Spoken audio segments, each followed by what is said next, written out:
నమస్తే, welcome to TV 786. రాష్ట్ర ముఖ్యమంత్రి పదవి చేపట్టి 2 సంవత్సరాలైనా ఇప్పటివరకు ప్రజలకిచ్చిన హామీలు నెరవేర్చలేదని సిపిఐ జాతీయ నాయకులు చాడా వెంకట్రెడ్డి పేర్కొన్నారు.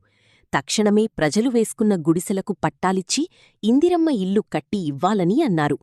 వరంగల్ శివనగర్లోని సిపిఐ పార్టీ కార్యాలయంలో ఏర్పాటు చేసిన విలేకరుల సమావేశంలో సిపిఐ జాతీయ నాయకులు చాడా వెంకట్రెడ్డి, వరంగల్ జిల్లా కార్యదర్శి ఎస్కే బాషూమియా, రాష్ట్ర నాయకులు మేకల రవి రమేష్, జిల్లా నాయకులు గన్నారపు రమేష్, దండు లక్ష్మణ్, గుండె బద్రి, బుస్స రవీందర్, దామర కృష్ణ తదితరులు పాల్గొన్నారు. చాడా వెంకట్రెడ్డి మాట్లాడుతూ, రాష్ట్ర ముఖ్యమంత్రి పదవి చేపట్టి 2 సంవత్సరాలైనా ఇప్పటివరకు ప్రజలకిచ్చిన హామీలు నెరవేర్చలేదని ఆయన పేర్కొన్నారు. తక్షణమే ప్రజలు వేసుకున్న గుడిసెలకు పట్టాలిచ్చి ఇందిరమ్మ ఇల్లు కట్టి ఇవ్వాలని అన్నారు.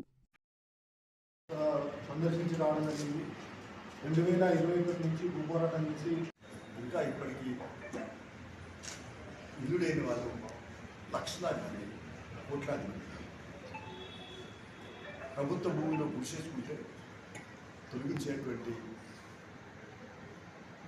కార్యక్రమం అనేది నిర్వహిస్తాము. ఎక్కడైతే కమ్యూనిస్టులు ప్రొటెక్ట్ చేసి ఎర్రజెండాల పార్టీ గట్టిగా నిలబడతారో అక్కడనే విషయాలు ఉంటున్నాయి. రకమైన పట్టాలు వచ్చినాయి. హైదరాబాద్లో కానీ, వరంగల్లో కానీ, కరీంనగర్లో కానీ చాలా చోట్ల గతంలో కూడా పట్టాలు ఇచ్చిన చరిత్ర కమ్యూనిస్టులు. అయితే డాక్టర్ బిఆర్ అంబేద్కర్ అసలు రాజ్యాంగంలో కూడా ప్రతి వ్యక్తికి కనీసం ఇల్లు ఉండాలి.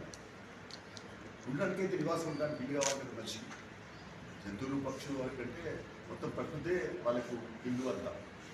కానీ మనుషులు కాబట్టి జాతీయంగా ఉన్నాయి కాబట్టి వీళ్ళకు ఇళ్ల స్థలం ఇవ్వాలి, ప్రభుత్వం పక్కా ఇల్లు కట్టియాలని రాయబడింది. విద్య, వైద్యం, ఉపాధి అవకాశాలు ఇవన్నీ కలిగించాల్సిన బాధ్యత ప్రభుత్వాలదే. అయితే పాలకులు మారుతాం. ఈ రకంగా చూస్తే ఇప్పటివరకు మరి ప్రభుత్వాలు మారుతున్నాయి, కానీ పేదోళ్ళ బతుకులు మారట్లేదు. వాళ్ళకి ఇంకా ఇప్పుడు ఈ కాంగ్రెస్ ప్రభుత్వం కూడా మేనిఫెస్టోలో ఏం పెట్టింది, అందరికీ ఎక్కడైతే గుర్తు తీసుకుంటారో వాళ్ళందరికీ పట్టాలు ఇస్తామని. ఇప్పుడు 2.5 సంవత్సరం గడిచిపోయింది. ఎందుకు వరకు నేను ముఖ్యమంత్రి రేవంత్ రెడ్డి గారికి ప్రత్యేకంగా కోరుతా ఉన్నాను. ఆయన అప్పుడు కాంగ్రెస్ పార్టీ అధ్యక్షుడిగా ఉన్నాడు, ఇప్పుడు ముఖ్యమంత్రిగా ఉన్నాడు.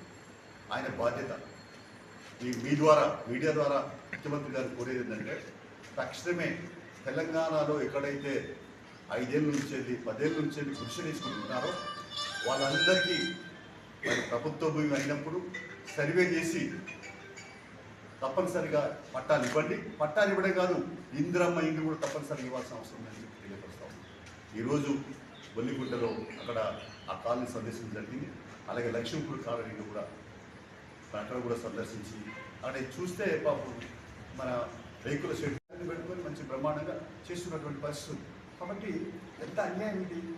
రికార్డితే డొక్కాడేవాళ్ళు, మరి కష్టపడితే కానీ కడుపునే వాళ్ళు, వాళ్ళ బతుకులు చిక్కిపోతున్నటువంటి నేపథ్యంలో మానవత్వంతో ఆలోచించాల్సిన బాధ్యత ఉంది. అందుకని ముఖ్యమంత్రి రేవంత్ గారు తప్పనిసరిగా దీనికి అది అవసరం. మేము వచ్చి గతంలో చెప్పేది ఏంటంటే, రేవంత్ రెడ్డి గారు కూడా చెప్పేది అంటే, గతంలో వైఎస్ రాజశేఖర ముఖ్యమంత్రిగా ఉన్నప్పుడు ఇందిరమ్మ పాలన అన్నాడు, మీరు కూడా ఇందిరమ్మ పాలన అన్నాడు, ప్రజాపాలన అంటున్నాం.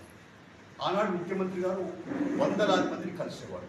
మేమే ఒకసారి సుధాకరెడ్డి, నారాయణ గారు, నేను 2,000 మంది తీసుకుపోయి మంత్రి రెడ్డి కాలేజీ తీసుకుపోయి కనిపించాం. దర్బార్, ప్రజా దర్బార్. ఇప్పుడు కూడా అది చేస్తే మంచిది, రేవంత్ రెడ్డి గారికి మంచిదని చెప్పి తెలియపరుస్తా ఉన్నాం. ఇవి ఇప్పుడు అప్డేట్స్. మరిన్ని అప్డేట్స్ కోసం స్టే ట్యూన్డ్ విత్ టీవీ 786.